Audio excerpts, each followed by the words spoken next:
જય શ્રી કૃષ્ણ બધાને। આપણે આજે વિસરાતી જતી વાનગી બનાવવા જઈ રહ્યા છીએ। આ દક્ષિણ ગુજરાતની પ્રખ્યાત વાનગી છે, એનું નામ છે ભરતિયું।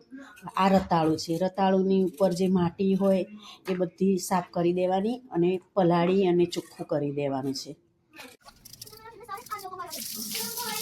આ રીતની બધી ચિપ્સ તૈયાર કરી દઈશું। આટલી ચિપ્સ હવે મીઠું નાખીશું સ્વાદ પ્રમાણે।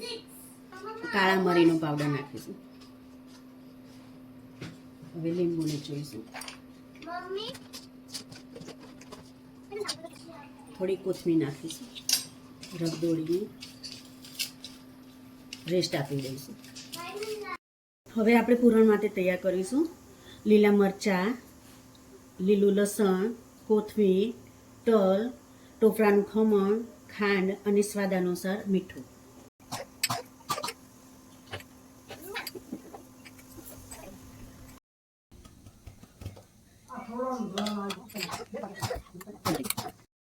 રેસ્ટ આપવા કર્યું હતું થઈ ગયું છે।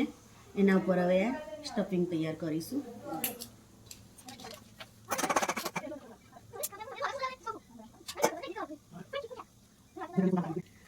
આ રીતે સ્ટફિંગ ભરી અને ઉપર એના જ જેવડી ચિપ્સ મૂકી અને મૂકી દઈશું। કાણાવાળા સીબામાં મૂકીશું।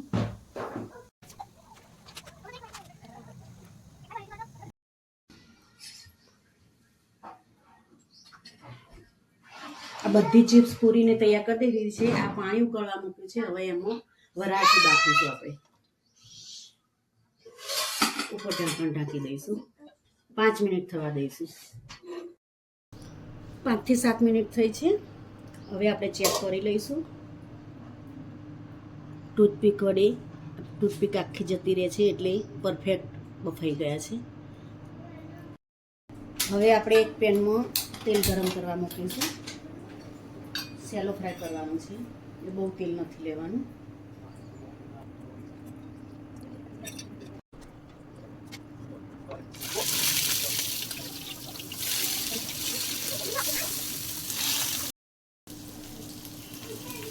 આ રીતે બધા પૂરણ કરવા સેલો ફ્રાય કરી દઈશું। આ રીતે બધા સેલો ફ્રાય કરીશું।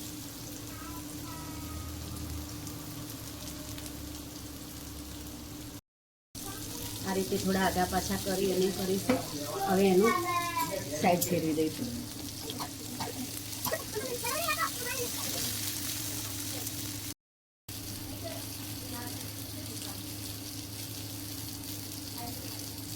આપણું ભરતિયું તૈયાર છે, થઈ ગયું છે। હવે ગેસ બંધ કરી દઈશું।